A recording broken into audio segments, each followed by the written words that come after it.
सार्वजनिक माणसं आहे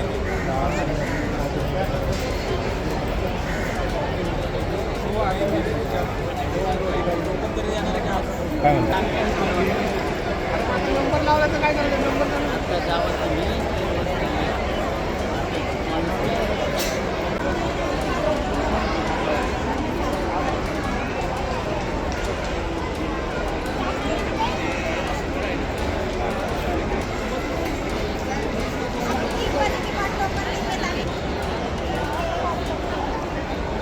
नमस्कार, मी भोसरीवरून आलेली आहे.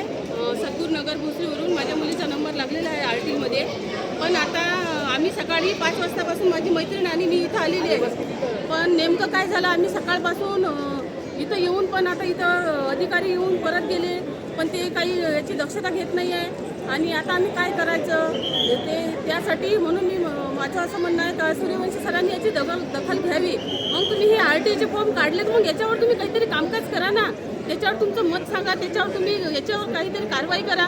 मग तुम्ही RTचे फॉर्म करून असे सगळ्या लोकांना इथं तात्काळ ठेवत आहे. उन्हातानाचे लोक सगळे लहान मुलं, त्यांची छोटी छोटी मुलं घेऊन आले आहे. आम्ही आमचं कंपनीचं कामकाज सोडून इथं मुलांच्या भवितव्यासाठी इथं उभं आहे. मग तुम्ही करत काय आहात?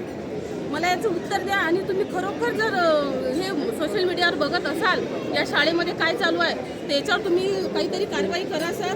कारण की आता जर तुम्ही 20 तारीख दिली आहे, मग आम्ही 20 तारखेच्या नंतर काय करायचं?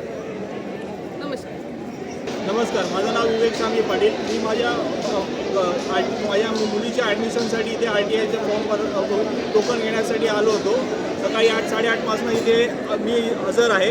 इथून फक्त गेटवर मला एकतर यादीमध्ये नाव नोंदवण्यास सांगण्यात आलेलं होतं. आणि इथे कोणी शिक्षण अधिकारी इथे अवेलेबल नव्हते.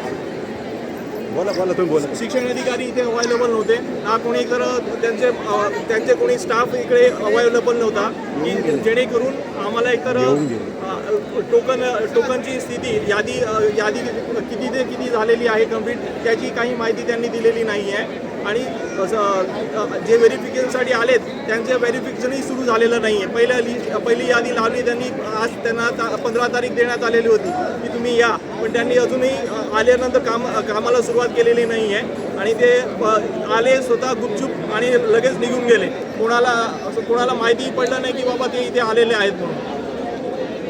प्रशासनाला माझा एक क्वेश्चन आहे, जर तुमचं नियोजन शून्य आहे तर पालकांची ही हालत होत आहे, तर तुम्ही त्याबद्दल काही कठोर कारवाई करणार किंवा काही तर नियोजन करणार का?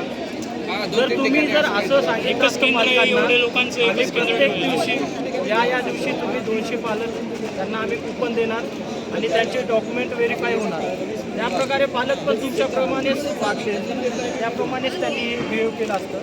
आज लिटरली सांगतो, सोमवारी यांनी जवळपास 750 कुपन वाटले आणि त्या दिवशी त्यांनी कमिटमेंट केली की 150 कुपन्सवाल्यांना आम्ही सकाळी 10:30 वाजल्यापासून आम्ही फॉर्म व्हेरिफिकेशन करणार.